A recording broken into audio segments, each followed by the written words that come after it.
Hey friends, this is not the typical upbeat and informative video that I love to share with you guys. Um, this one's a sad one, so buckle up.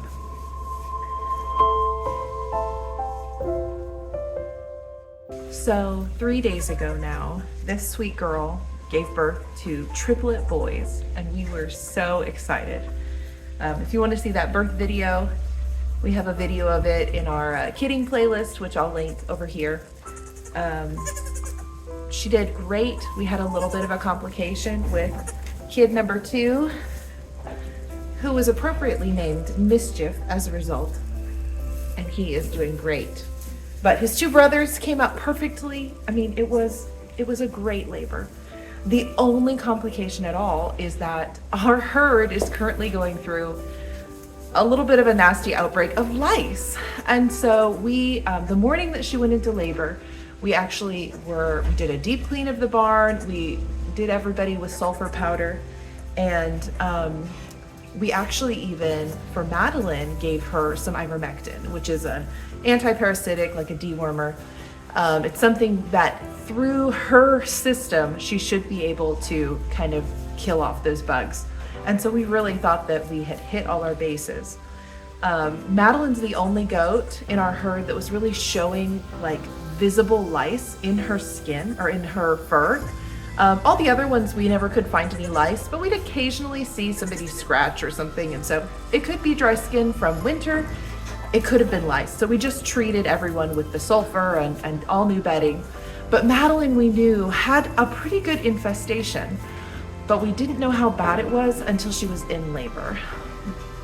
Now, when she was in labor, it was about 4 or 5 hours after we had done that ivermectin treatment and put the sulfur powder on.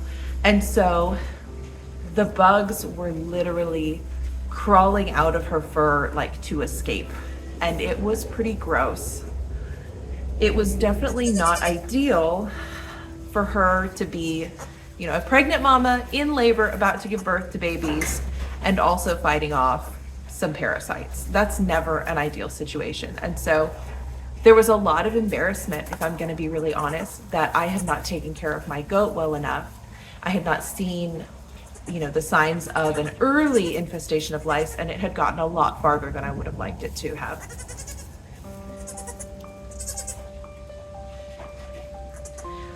So after she had those babies, it was a little bit chilly that night, so we had them moved over we have like a warehouse building, and so they were really nice and warm and comfy in there, and did great. And did great until day 2 of the babies, when I came out and checked all 3, still doing great, but I noticed that one of them, Max, the first one born, was doing a little bit of the cold hunch. I'll see if I can find a picture and I'll put something up here. But the cold hunch, or sometimes called the hungry hunch, is something you'll see in goats sometimes whenever they're either cold or hungry. It's a good sign that their body's not doing well. And so when we saw it in the kid, I knew that I needed to intervene a little bit. So I grabbed a bottle of some goat milk from one of our other mamas and fed him a couple of ounces, and he seemed like he was doing really well. Now these babies are small. These are, oh my goodness, these are Nigerian dwarfs. And so these babies are not even 4 pounds. They're little things. And so we did not feed him a huge old honkin' bottle of milk. This was, we're talking about 2 or 3 ounces of milk. It was very little. But their little tummies are also little right now. And so that was perfect for him. Well, or so I thought. So I came back out around lunchtime, so maybe 4 or 5 hours after that. And we were going to move Madeline and the babies back here to the barn because it had really warmed up. We knew that they would be more comfy if Madeline could be around her herd and see them through the fence. So we went to our warehouse building to get them, and that baby was laid on his side.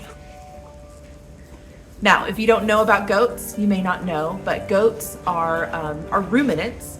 And so like other ruminants, like sheep or cows, it's really important for them to stay up and not lay on their sides. When they're upright, their rumen can help them to digest appropriately. And when they're on their sides, their whole digestive system can't function right. And so, I mean, it can honestly be life or death. And so seeing a baby that's laid over on their side is a scary thing. It means we have a serious emergency. So first thing I always know to do is check temperature. And so the fast way to do that with a baby goat is to just take your finger and stick it in their mouth.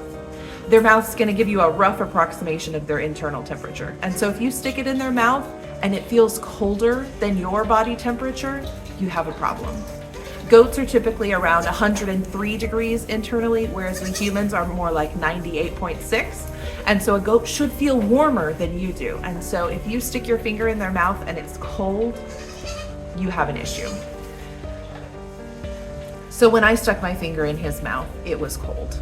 And so I grabbed him and ran for the house. We knew that the most important thing in that moment is I need to get him warmed up, and once he's warm, I can give him some food, some more milk.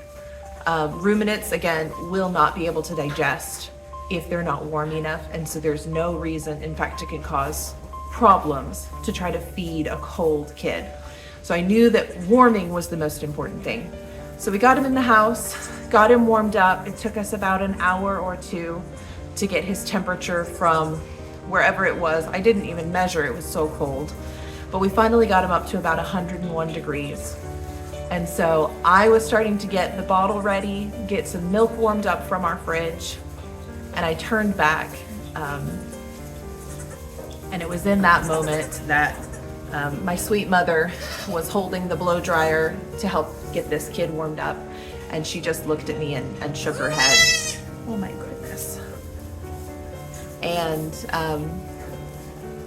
we had been successful in warming him up, but the reality is it was just too late.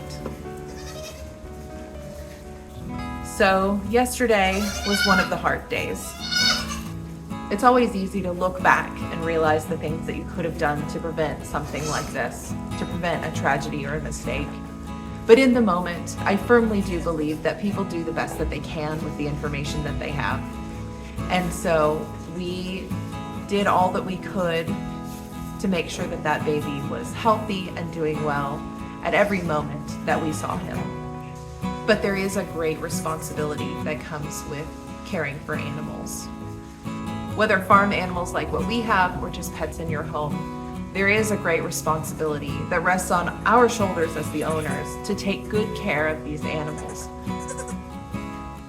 And so some days that responsibility is lots of fun, playing with baby animals and feeding, cuddling, just having good relationship with your animals. But some days it's hard. Some days you realize the gravity of how much these animals depend on you. So my apologies if this is kind of a Debbie Downer sort of video. We value truth a great deal in our family, and so I didn't feel like it would be honest of me to not tell you guys what had happened. I also hope that maybe somebody else can learn from our mistakes. We really didn't realize just how badly infested Madeline was with the lice. And in hindsight, we wish so much that I had checked her more thoroughly. The very first thing I did after losing that baby is checking on Madeline, the mama, and seeing what was going on, because the most likely reason he died is not from getting cold, but it's from not getting enough milk. And I know Madeline, we milked her last year. She makes a ton of milk, and so that seemed really, really out of character for her. Even having triplets, I really thought that she would have plenty to feed them. And so whenever we lost the baby instead, that meant there's probably something going on with Madeline, and my goat needs my attention and care. Well, what I found is that the lice have made Madeline very anemic. If we check her eyelid, we can see her Fibonacci score is very, very low. Really urgently, scary, emergency low. And so immediately I got her on some red blood cell supplements, which will help her build up those red blood cells again. But for the time being, it is of the utmost importance that I make sure that she is improving in her health and that I'm sustaining these babies with milk from other mamas. So I hope this video will be a reminder to you of the great responsibility we have in caring for animals. There is so much good that comes from caring for animals. They are such a joy to own and interact with every day. But there is a great burden of responsibility on us to care for them well. So with that in mind, I have some bottles to warm up for these two babies. I have some more Jumpstart minerals and vitamins that I want to give to Madeline to make sure she's doing really well. And I want to make sure that she's getting a little bit extra in her feed dish in this time. So in seasons like this where we're facing some tragedy and it's really sad, it's important to also remember the blessings that we have. So we are enjoying the time with all these babies here on the farm. We're excited about more babies to come. And it's been a good reminder that I need to pay a little bit closer attention to my mamas and not get so excited with the babies that we forget to take care of our does. So I hope you guys will join us for the rest of kidding season over the next few months. We're really excited about more babies and more mamas. It's always hard to learn from our mistakes, but those do tend to be the lessons that stick with us the best. Thanks so much for watching.